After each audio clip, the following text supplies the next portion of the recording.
What's the deal, y'all? This your man King Eric, the Media Assassin, coming at y'all with another video. So in celebration of Tupac's birthday, I want to talk about the Thug Life album. And first of all, the source, I don't know what copy of Thug Life album y'all got, but for them to say that this album was 3 mics, you gotta be kidding me. See, what's going on with the source is, at that time, they were stingy as hell with the mics. They didn't want to give 5 mics to anybody. But this Thug Life album was definitely a strong 4. Because let me tell y'all the reasons why. Pac was finally able to stand out as his own artist. Now, the first 2 albums were great. Tupac Now and Strictly For My Niggas.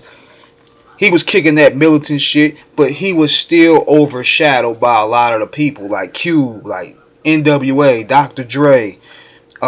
Then you had Snoop coming along as an up and comer. Then you had Public Enemy, you had X Clan, KRS. All those guys was kicking the militant shit, black shit that he was already doing.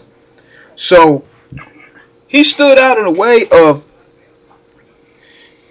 grabbing the women with songs such as Keep Your Head Up and Brenda's Got a Baby, but he had to find a way to grab the streets. He had to find a way to grab. He already had it, but he had to grab it to where he stood out on his own in the midst of his peers. So what he started to do, he started evoking more of his soul on music. He started, how can I put it? Putting more of his passion behind his words. And that's where he started with Pain. And that song, like I said in the other video, that's what made him stand out as his own identity. It wasn't sounding like he was no longer just somebody that's coming off the tree branch of NWA and X Clan or Public Enemy, whatever. This was Tupac standing on his own, and he carried that for the rest of his career. Now with the Thug Life album, come on now, you had Straight Ballin', Pour Out a Little Liquor, Stay True, Cradle to the Grave, How Long Will They Mourn Me, Bury Me a G. This was some of Pac's best work. Y'all niggas is bugging talk about some 3 mics. But see, you gotta look at it too at the time. Even when he tried to put out the hard record, Holla If You Hear Me, that record to me sounds similar in a way to Ice Cube in terms of tempo with Wicked.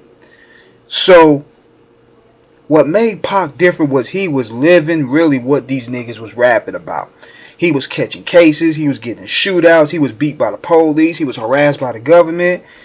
So that's where, like I said, he dropped Pain, made him stand out from the pack, because none of them niggas could match Pac's energy or match his passion. So that's what made him stand out at his own.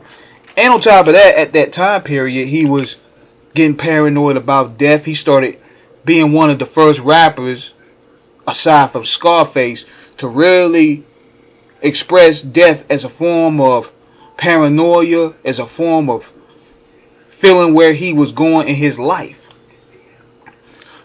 And Pac took it. See, Scarface really started that. He had the track I'm Dead off Mr. Scarface, but Pac really felt that way, and he took it to where it became a part of his character. Then you start hearing songs like Death Around the Corner, My Only Fear Is Death, all that type of stuff.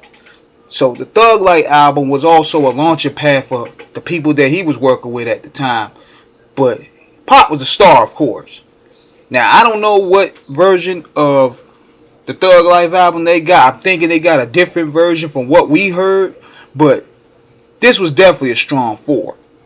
So let me know what you guys think in the comments. Subscribe, hit the like button. Peace.